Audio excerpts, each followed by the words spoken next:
Hey, Fit Pros, it's the DTF podcast. Welcome back down to fitness with your hosts, Dayton McPherson and Kyle Radune. On today's episodes, we'll be talking about running a successful consult that guarantees a sale.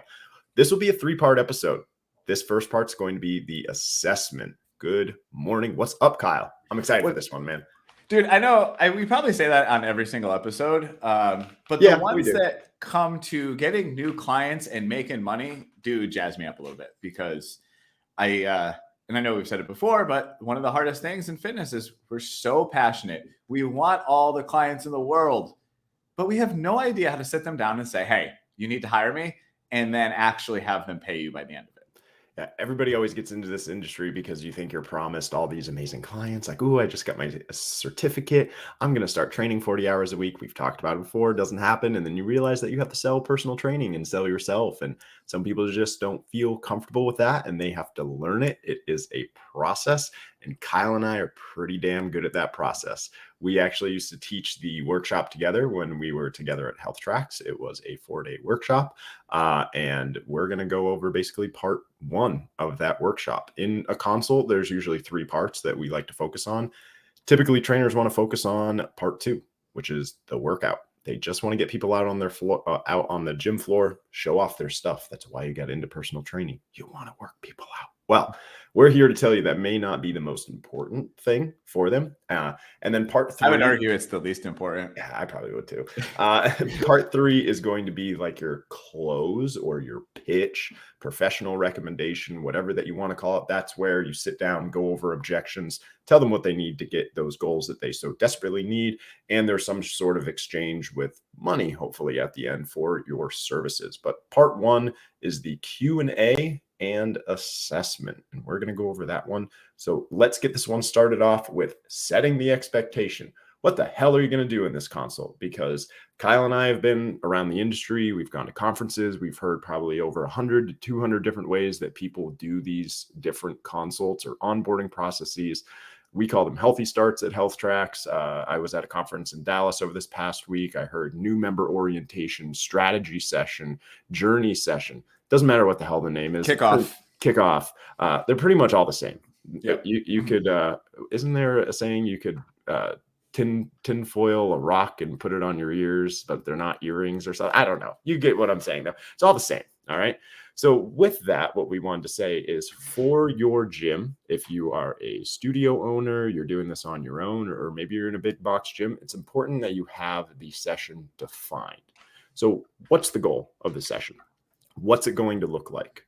Don't go in without a plan. Know exactly what you're going to be doing that entire hour, half hour, 2 hours that you're going to be with this individual, and do it the same way every single time. It's a process. It's like with anything. It's like learning how to drive a car. You pretty much do it the same way every single time that you get in the car.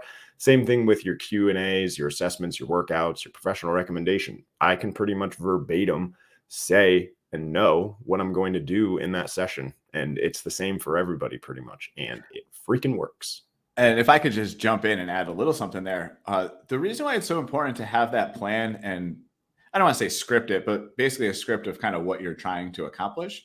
Yeah. The reason is you're going to see so many different people and you're not going to be able to learn what works. So if you just go in there and wing every single appointment and you ask random questions, you're not sure. Sometimes you sign people up, sometimes you don't. There's no way to really test and try against it. So if this was like a scientific experiment, we would lock in certain things and then change different variables to find out what worked best for us. So when you can, and this comes with experience, but over time you start to realize, well, hey, when I ask these questions, they work really well. When I act a certain way, they work really well. Or every time I do this, I never get the sale. So maybe I'll stop making that stupid joke. Yeah. And it's great if you can identify those things that work really well and don't. When I am teaching the workshop, I actually did it last week. One of the things that I try to tell some of our newer trainers, even veterans, when they come on, after your consult, whether or not that you got the sale or you didn't, I want you to reflect on it. What went really well? What did you do that made that person's eyes light up? Or did you say something you're like, wow, they really engaged with me when I said that? And vice versa. What didn't you do well? Did you go over time? Did the workout not go as planned? Were you stumbling over your words? Were they not engaged with you? And try to do the good things more and try to switch up the bad things for yourself and say, okay, that didn't work. Here's my strategy next time I go in, how I'm going to change that. And we just call it self-reflection. Self-reflect on every single consult that you have. And that's how you get better at it. You grade yourself pretty much. And I've done the numbers for myself. I always like to give this little stat out when I do teach the university. I've done over 1,500 of these consults, pretty much exactly the same. So I'm kind of an expert in it. I'll just say, like, straight up, like I'm not ashamed to admit, like, this is my bread and butter. I can teach people how to do a consult. And as much as I don't want to say that I'm really good at teaching sales, like I kind of am. And we always talk about, well, I don't want to trick people. I don't want to sell personal training. I just want them to do it. I was like, that's bullshit. All right. You have to do that. And in order to get these skill sets kind of nailed down, you have to practice and you have to be okay with asking people for money. This is a job. I don't want everybody to think, oh, this is a hobby. I could do this for free if I want to, because I just like it. And it's like, come on, man. That's like, we're all in this to change people's lives, but at the same time, this is my career. And I've formed relationships with my clients over the years using this process. And I just want to talk about the process itself, and then I'll let Kyle jump in a little bit. So when talking about defining your sessions and figuring out like what they're going to look like, Kyle and I have seen the best ways that some of the companies out there do this. Typically, they're 2-hour long complimentary sessions, or whatever that you want to call them. Okay, so 2 of them works pretty well. I've seen some companies do 1. I've seen some companies do 3. I've seen some do 3.5 hours, but majority 2 1-hour sessions, programs, whatever that you want to call it. And now, we didn't talk about this beforehand, but our history together, are you still on the idea that 1 is plenty and 2 is kind of bullshit? Or have we changed that recently? Because I do know some people from Health Tracks listen to this podcast, I will tell you the way that I feel in a respectful way. I think 2 is great for individuals who are new coaches. I think that you need 2 in order to build that rapport up with people. And typically the way that I preach with new coaches is use that second session as like literally just a workout. Like what's going to be training like for this individual and you interacting with them out on the floor, because a lot of coaches shine that way and you can't sitting in an office. You just don't have the skill set to do it yet. Whereas I could, if I wanted to, during one of these consultations, I don't need to bring you out onto the floor. I can get you to invest in 1,000, 1,500, whatever that it might be, just by talking to you. And that is a hard skill to do. So yes, I think that 2 is great for new coaches, but in the first appointment, I'm always looking for a coach to give, we call it a professional recommendation. Here are the issues that this new client is coming in with, and my professional recommendation is training 2 times a week for 60 minutes because of X, Y, and Z. So all the things that you had told me before that you struggle with. You don't know how to exercise alone. Your motivation is a 3 out of 10. You're afraid of getting re-injured. Those are my 3 big things that I pulled out from doing the Q&A that are going to affect your reasoning for investing in me as your personal trainer or fitness professional. So yes, I think 2 is the gold standard. I think it's great.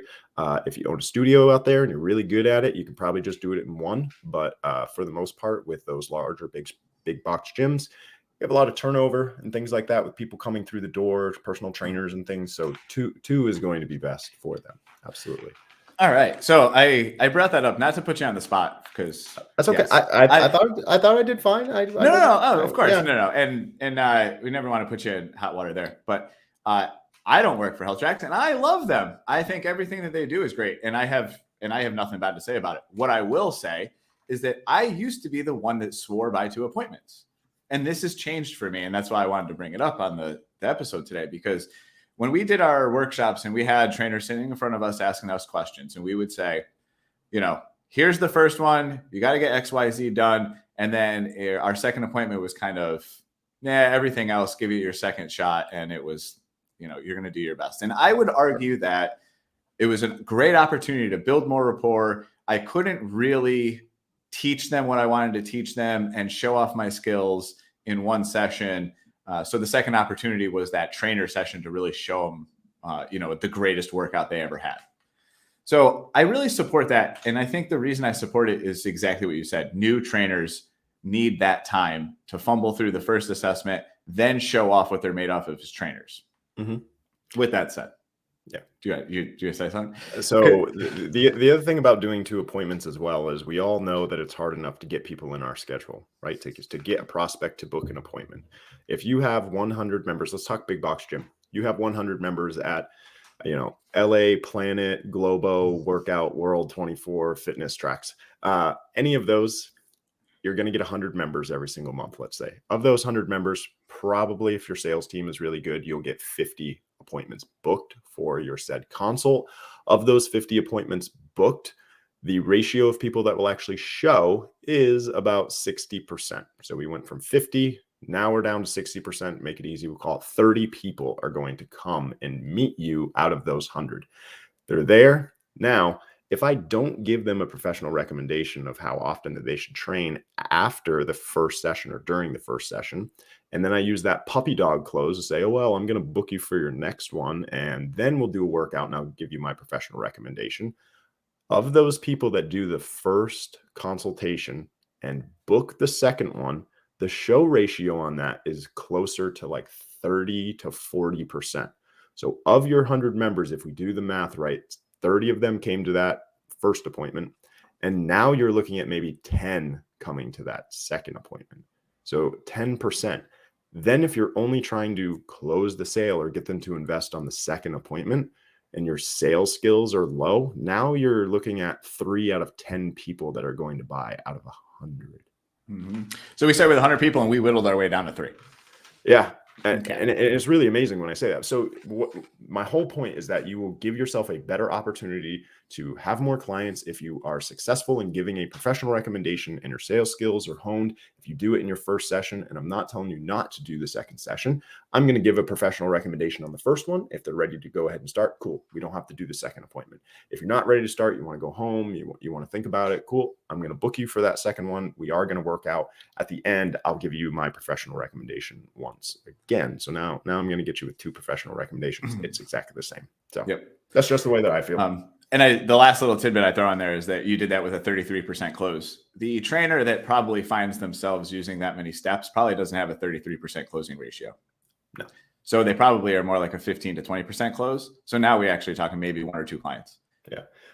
And now you've actually done twice as many sessions on a lot of these people. So now I've done what? I've taken my 30 appointments and I've really ended up doing how many?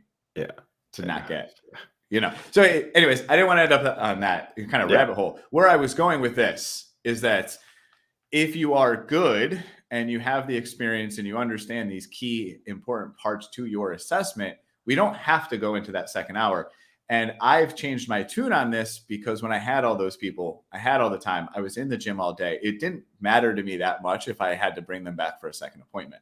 Mm-hmm. And I was overlooking a really important thing. When I went now to the studio model, where I have very few people in front of me, one, I don't have the time anymore. I'm the only person that works. I don't have a front desk. I don't have a membership team. I don't have a marketing team. I don't have a social media squad. So let me tell you, every single hour of my business I have to do, I can't afford to do 2 assessments for every single person that wants to hire me. Yeah. I also can't afford, because now my leads aren't 100, they're more like 10.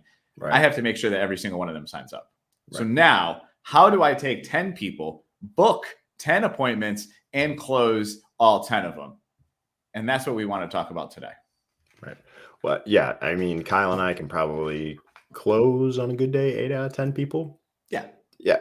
In studios, it's a little bit different. Those people usually come with the expectation of signing up and things like that. But another great stat for everybody to know before we start jumping into this, I don't want to take too much of the time, but 10 people you meet for a healthy start or consult, 3 of them, no matter what you do, are not going to buy training. You could be the best salesperson in the world. They're not going to buy training. 3 of them absolutely will buy training no matter how bad it goes. The other three is who we're trying to, I don't want to use the word convince, but have the light shine on the reasons that they need you in order to achieve their goals. So we're looking at those three people today with this information. So we can get you from a 15% closer to a 66% closer. Good day in my books. Yep.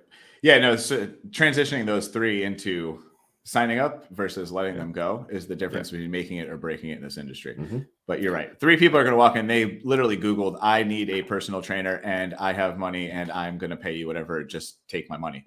Right. Yep. All right. All right. So let's jump in. All right, cool. All right. So, assessment. Well, hold on. I was going to lead into this one. I'm going to ask you a question. Okay. What is the first step to your assessment, your consultation? Do you want me to answer truthfully, or do you want me to have you jump in and be like, no, it's this day?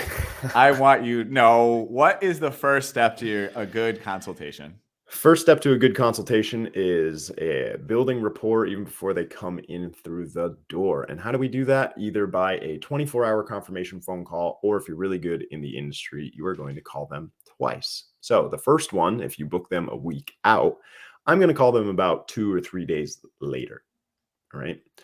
Just to say, hey, I'm really excited for our appointment. Do you have any questions, comments, concerns about it?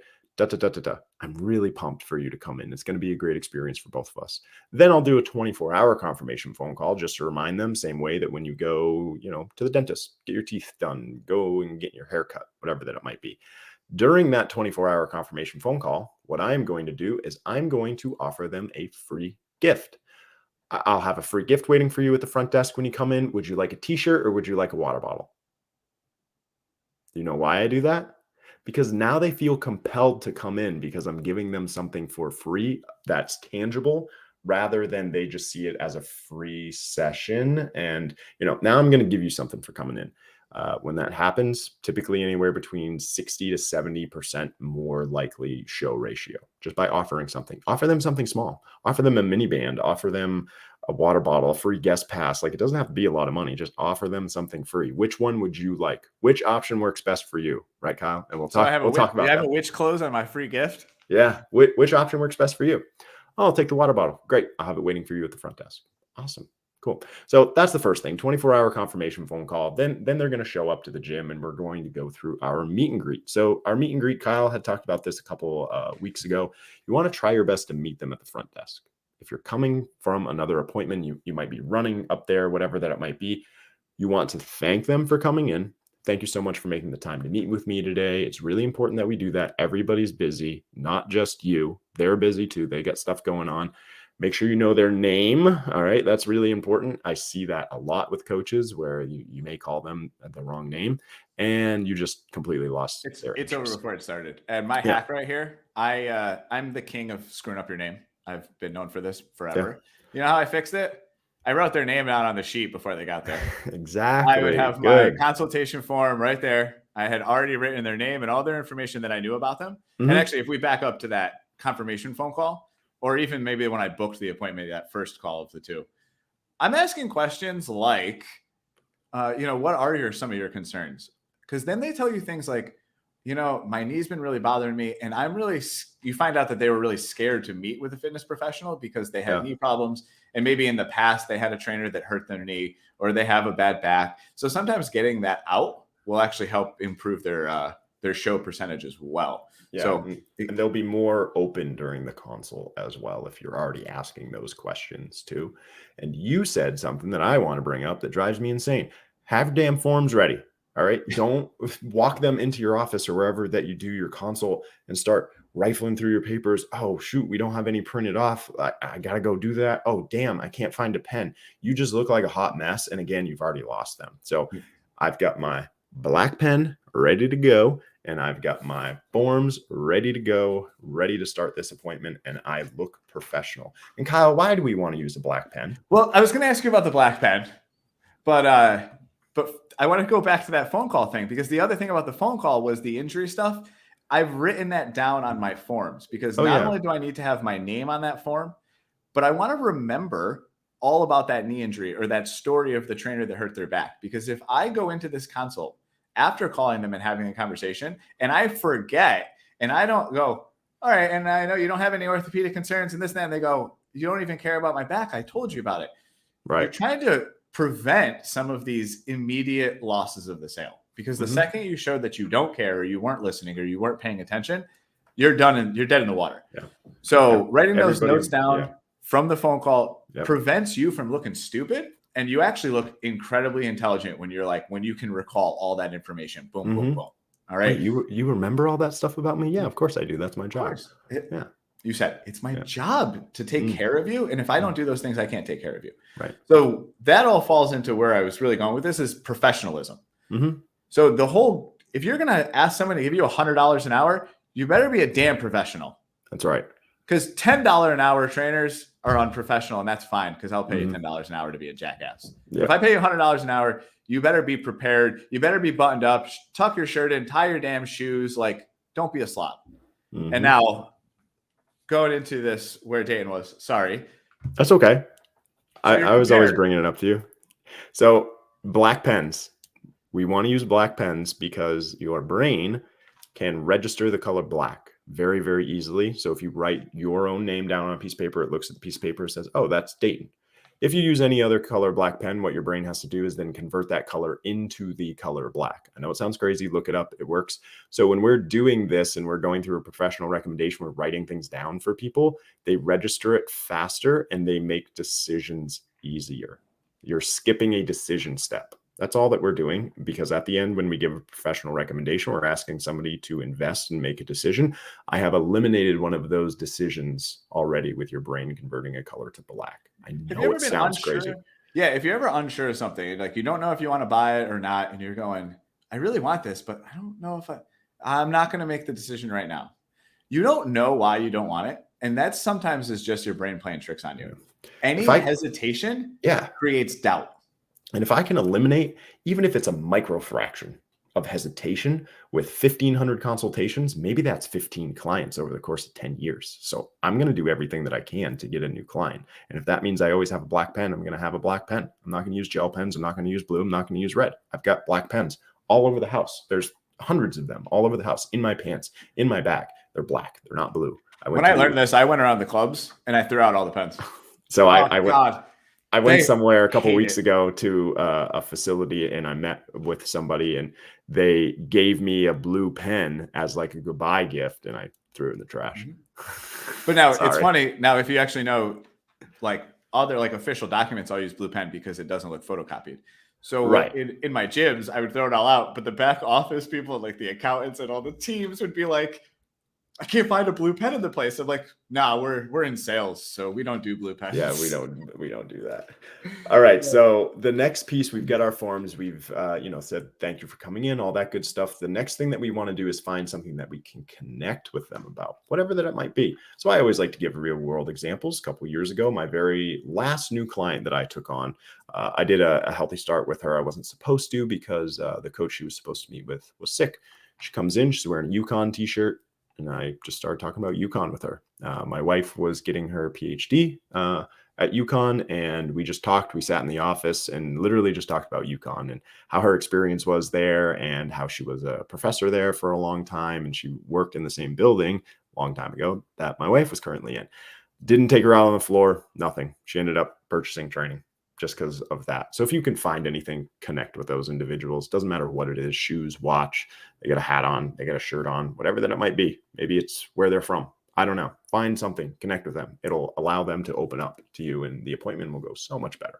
I can promise. Yeah. So far, everything we've talked about was just getting your potential client to be comfortable. Yeah. Between setting the expectation, making friends with them, building rapport. We haven't talked anything about sales or fitness yet. Nothing. 20 minutes in. But guess what? This is all part of that process. I'm in the process of selling right now. And that's always insane to me, is when Kyle and I used to do the workshops when they were 4 days, the third day was all about sales psychology. Everybody's like, oh, I'm just going to come to the third day. No. You got to come to the whole thing. The third day is probably the least important thing. It's this. Probably it is the least important. Yeah. Like the whole process is selling. It's the hello to the goodbye. That's it. And getting people's mindset into that. Like, there's no magic word that I can say that'll get Kyle to invest in me as a personal trainer. It's just not going to happen. I wish I could teach it to you, because I'd be a very, very rich man, but it's not happening. Okay. So the last part about your meet and greet before we move on to actually being in the office is explain to them what the next hour is going to look like. See if I can do it off the top of my head. So I'm going to use Health Tracks right now. So thank you so much, Kyle, for coming into our Healthy Start appointment. Do you remember, when you booked it, what this appointment is all about? Yeah, I think so. You told me we were going to work out and I was going to, do some training with you. Yeah, so we're going to do that the second part. So today what we're going to do is we'll start off by going into my office. We'll spend about 15, 20 minutes getting to know you and your body. We'll talk about exercise history, past injuries, and what your goals in fitness are. After that, we're going to use our InBody right here. This will give us a baseline of where you are and where you want to be. Once we're done in the office, we'll go out onto the floor. We'll do a very small assessment with one another. Then we'll get you into that awesome workout based on what your goals are. After I've gotten all that information with you, I'd be ready to give you my professional recommendation, how you can achieve your goals in a timely manner. How's that sound? Sounds great, Dane. Where do I sign up? Exactly. So I'm guiding Kyle to let him know what the appointment's going to look like. And by the way, none of that was written down. That was all off the top of my head. So I'm pretty proud that I can still do that because I don't do consultations very often. But he knows what's going to happen. There's no surprises of what's going to go on. And I've already told Kyle that I will give him a professional recommendation of where to go from here. I'm going to try to sell you personal training, and that's okay. Yep. I see a lot of coaches after they get done that workout, what starts happening? Their heartbeat is going. And they just don't get into the sale because they're so nervous about it. I've already told Kyle that we're going to talk about that. We're already going to go back into my office. So it brings my anxiety down and probably Kyle's too, because he may be thinking, so there are plenty of people that have been members of 10, 20 gyms and they've all done this before. So they may be thinking it's a sales process. Well, I already told Kyle that we're going to talk about training. It's his decision whether or not he wants to invest. I'm just going to go through all the pieces. Moving on, talking about those lovely forms that you have. Kyle is really good at this stuff. One of his favorite sayings is 2 ears, 1 mouth, and trying to find those people's heartstrings. So Kyle, why don't you take this one away a little bit? I'm going to shut up and let you kind of talk about heartstrings and listening. So you're going to demonstrate the 2 ears, 1 mouth while I do all the talking. You got it. So something that, we coined the phrase 2 ears, 1 mouth. I don't know where we got it from, but the greatest stranger is the best thief or whatever we say, right? So I stole that from somewhere, but what it really comes down to is in communication, if you want to show someone how much you care about them, you actually do less talking. You pay attention and you listen. So we have 2 ears and 1 mouth for a reason. We should use our ears twice as much as we do talking. And if we do this in a consultation, that means that the person in front of you is going to be able to tell their stories, let their guard down, get comfortable with you, and kind of open up to you. If you are always jumping down their throat, asking a million questions, not letting that conversation flow naturally, they will constantly have their guard up the whole time. And we'll talk a little bit about body language and things like that, but that kind of closed off, they'll cross their arms will shrug up a little bit. They start to feel like you're there to lecture them about what they should be doing or why their elbow hurts. And a lot of times I see this issue with great trainers because they want to vomit their education. And I'm guilty of this too. If there's one thing, it's probably the reason I talk about it the most is because I'm the most guilty of it.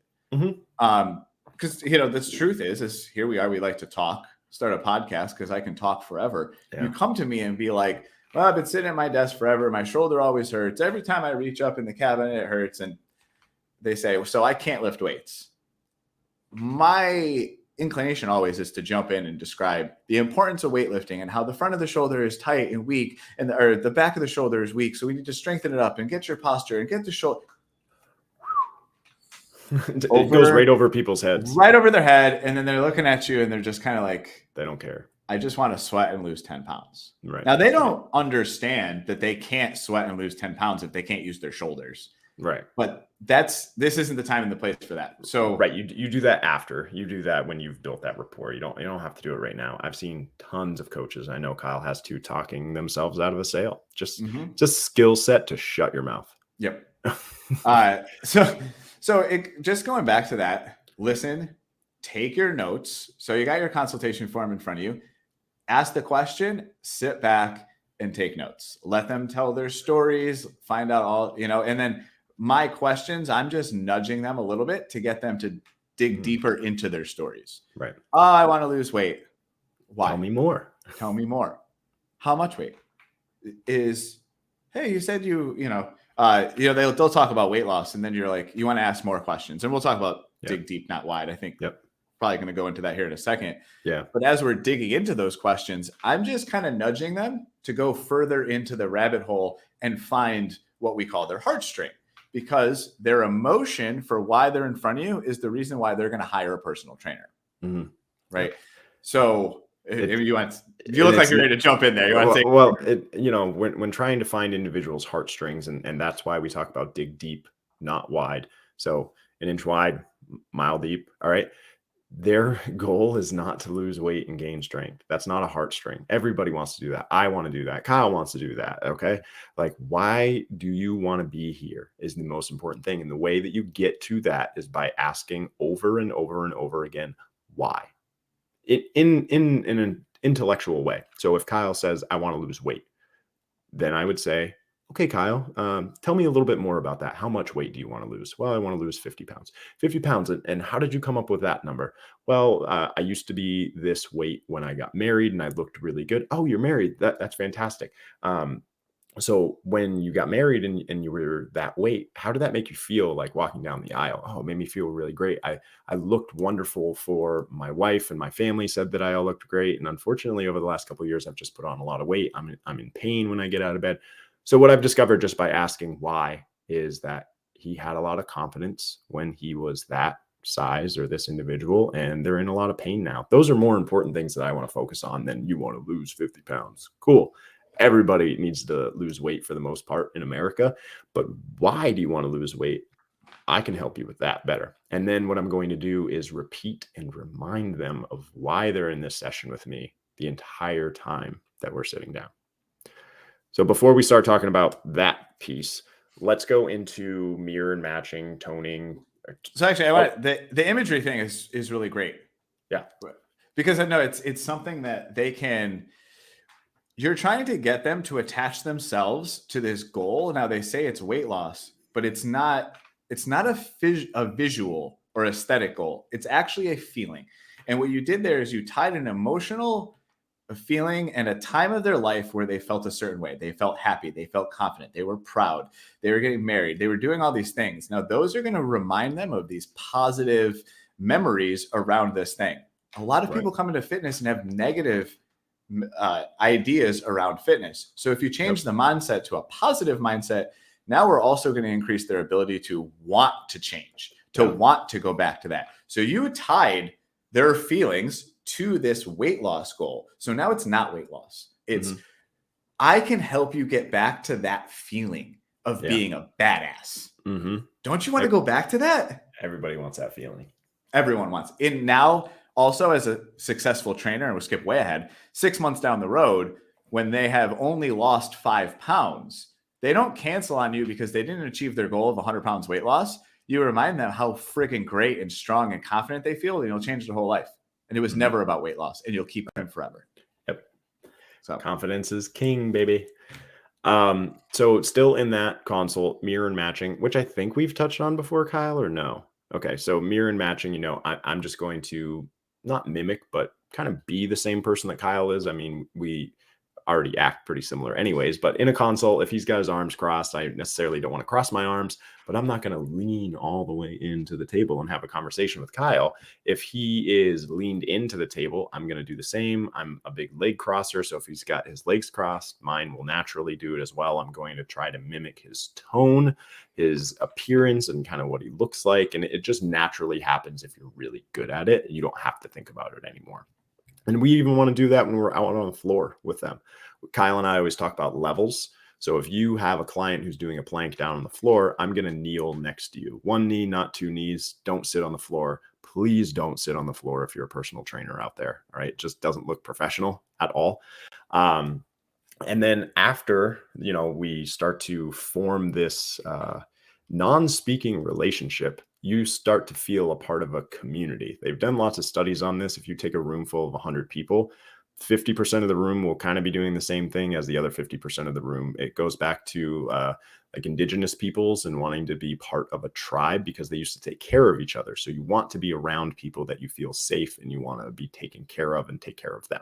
Science. I'm not making this stuff up. All right. I promise. No, it's very real. And I challenge anyone that's ever been, sitting around like a campfire, hanging out, telling stories, doing like a barbecue type thing, like a social outing. Yeah. Just if you and like you grab one or two people or your friends, like cross your legs, within the next 5 to 10 minutes, you can get almost everyone in that circle to cross their legs. It's pretty cool. It's a really fun social experiment. And I'm telling you, once you've done it a few times, it will blow your mind because it really does work. Yes, absolutely. It does. And then I want to go back to mirror and matching because there's something, we talk about mirror and matching as the sense of like matching someone's like energy. And you kind of touched on communication as far as like verbiage. Mm-hmm. How I talk to someone is totally dependent on how they are. I will not take maybe a little old lady, soft-spoken, quiet. When she walks in, if I jump up and go, "Good morning, Susie. I can't wait to blah, blah, blah, blah, blah. How are you doing today?" Like you just walked into a game show, like a contestant at a game show. You're going to scare the living shit out of her. She's going to go right back into that kind of flight or fight type mode, right? Good luck. Whereas, maybe you called the person on their confirmation call and they're like, well, I'm sitting out by the pool drinking a beer right now, so maybe you could help me with that. Maybe that's the guy that walks in and you're like, hey, how was that beer? How's that beer? Exactly. Right. So you're a mirror. Now I would never say, how's that beer to the little old lady that walks in. Right. So it's a different attitude.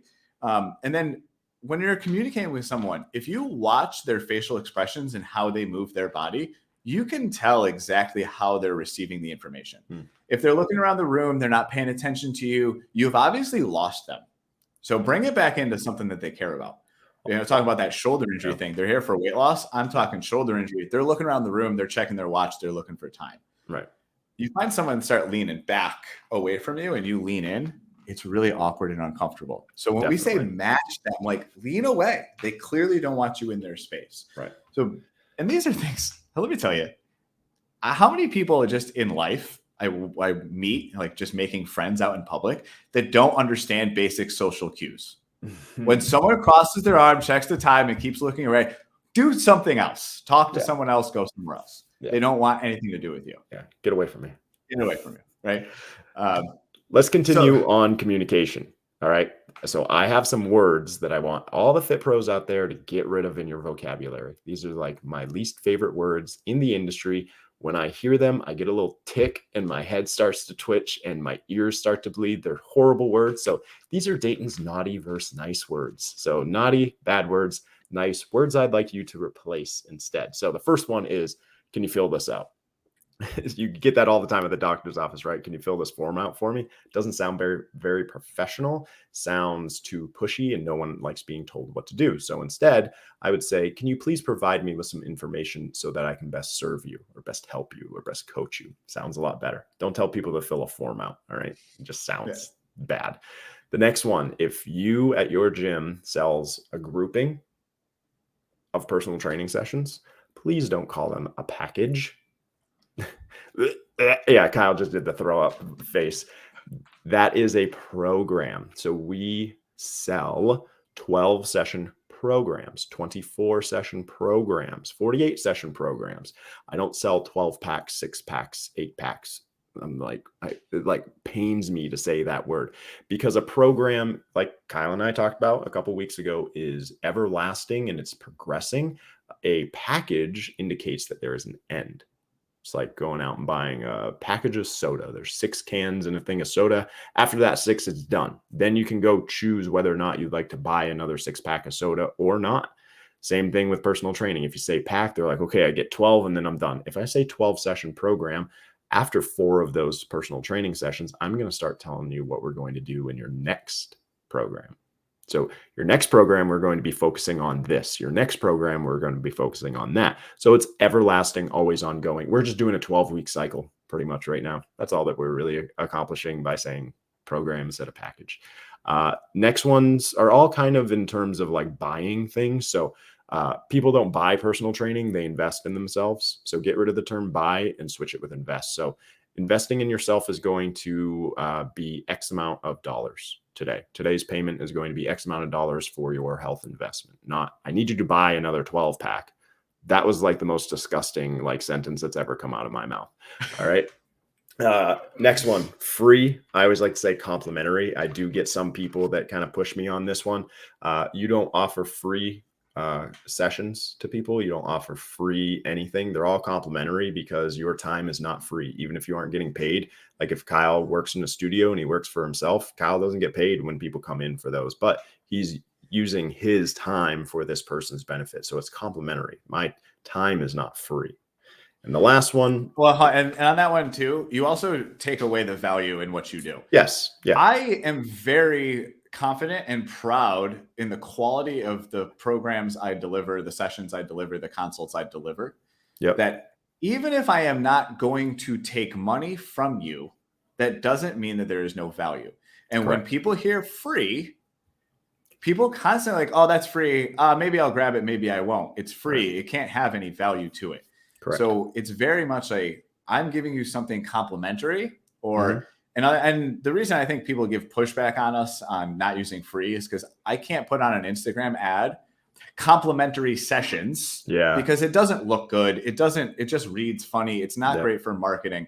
So I understand if you're like putting out promo ads where it's like, hey, come get your free session. Like I can definitely understand, but when we're in conversations with people, I want you to be talking about the value. So I'm always saying things like, well, don't worry about the first one. That one's on me. Or because what people hear is, oh, he's going to take care of me without charging me. Right. Not, hey, take advantage of this free coupon. Right. Because a lot of people take a free coupon and throw it in the trash. What happens when you give someone a business card? Now, I don't know if you still do this. Do you have business cards where it has a free session on the back? Or you had teams that did, right? Yeah. How many people came back and turned those free sessions in? I've worked for Health Tracks for 8 years and I've never seen it. So I don't know, probably 10,000 or more cards have been handed out. Yeah. And I also don't carry business cards. So. Free is, well, yeah. But free is trash. I'll just go get another free session when I'm ready. Yeah. Yep. Exactly. So build value in yourself, essentially, is what we're trying to say. Like you are valuable and your time is valuable. Your knowledge is valuable. Yep. All right. So those are just some words during communications. Let's talk about some of the questions during your Q&A that I personally love and that I feel are the most important. And there are probably 10,000. But when you ask questions on your Q&A and your consult, the only thing that you are ever trying to do is get this person in front of you to validate the reasons that they need you. And they're going to invest in you. So my favorite questions that I have during my consults is, number one, on a scale of 1 to 10, how motivated are you to achieve your goals starting today? All right, that one's an important one, starting today at the very, very end. If they give me a 1, what's my response going to be, Kyle? What does Dayton always say if somebody gives me a 1 or a 2? What do I say? You want to be their gap to bring them to a 10. Yeah. So if Kyle is a 2, I'm going to be like, that's great, Kyle. I know that this is a starting point for you. My job as your personal trainer is going to be giving you those other 8 points to make sure that we can get you to a 10. So I did a lot of things right there where I use the term me as your personal trainer. All right. I'm letting Kyle see the future of working with me. I said that I'm his personal trainer, even though there's been no exchange of money. I'm your personal trainer. If it's just for today, fantastic. If it's 10 years down the road, great. Or it's somewhere in between. I'm Kyle's personal trainer right now. So as your trainer, my job is this because you can't do it. These are all the questions that basically I'm trying to get them to understand is you can't do this. That's why you came and saw me. The next one that I love is how would you rate your knowledge on a scale of 1 to 10 on how to properly exercise alone? Again, alone is really important. Again, Kyle gives me an 8. I may ask a follow-up question. Why do you think it's an 8 compared to a 2?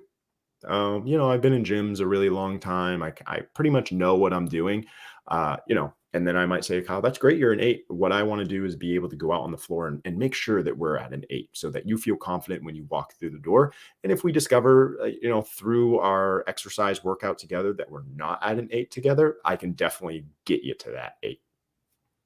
Okay. Most people that say that they're above a 6 are not when it comes to exercising alone. They think they have a lot of knowledge, and then you go out there and they got knock knees when they're doing squats and everything hurts, and dropping down and coming back up. But that's neither here nor there. That's a whole nother thing. And the last one that I love is, how many days do you plan on committing to exercise per week? Is it realistic with their goals? Kyle wants to lose 100 pounds. Is he only going to work out one time a week for a half an hour? Then we need to rethink about his commitment level. And then great, you can work out by yourself one time a week for a half an hour. But if your motivation is a 2 and you only want to work out one time a week for a half an hour, I can probably almost guarantee you're not even going to do that. And you're just going to be wasting your membership. So I'm going to professionally recommend that when we get to that Kyle starts training with me, because his motivation is low and that he's only committing to one time a week for a half an hour for himself. He said he's going to go walk on the treadmill. Well, that's really not going to help you out if you need to lose 100 pounds. Nope. Do you have some favorite questions that you asking? So a couple of things here. Well, I'll definitely talk about the questions, but just to add on a little bit here. Now we're doing this 3-part series. The last part is all about the close and the sale. But what we say, that's the least important part. And honestly, if you didn't even listen to the part 3 of this series, you'll be a successful personal trainer, because what you need is what you're listening to right now. This may as well be part 3, because what you just did there, your favorite questions happen to be the ones that knock out your objections. Your 3 favorite questions, motivation. Yep. A lot of people don't have the motivation or the commitment or the dedication to do it on their own. Okay. People will always say their number one thing is do it on their own. Okay. So we can knock that out of the park. If they tell us that they're a 1, they're not motivated, I'm going to be 9 points. You can't come back to my sales pitch and say, oh, no, I'm just going to try it on my own, because I'm going to come back and be like, well, I thought you were a 2. And this could be a very positive conversation, right? But it's, well, okay. So I know you said earlier that it was really challenging for you to stay motivated, committed. You only were a 2 out of 10. Is that still true? Mm-hmm. Because then when they say it again, yes, it is still true. Now I overcome that objection. You can't do it on your own. Time. People always say that they don't have time for it. You just ask them to commit how many days a week to exercise before we even talked about your sales pitch or your professional recommendation. Mm-hmm. So now you just told me, oh, you can work 2 days a week. Which days? Because I'll actually go as specific in that question to be like, which days are the best? Yep. Oh, you never miss a Monday? Great. What's the second day that you can commit to? Wednesday. Awesome. Mm-hmm. Do you know if there's a third day that maybe if something comes up on Monday that you have a makeup day? Well, sometimes I can do Fridays. Good. Now I know in my head, I have 3 availability days for your 2 times a week program. Yes, sir.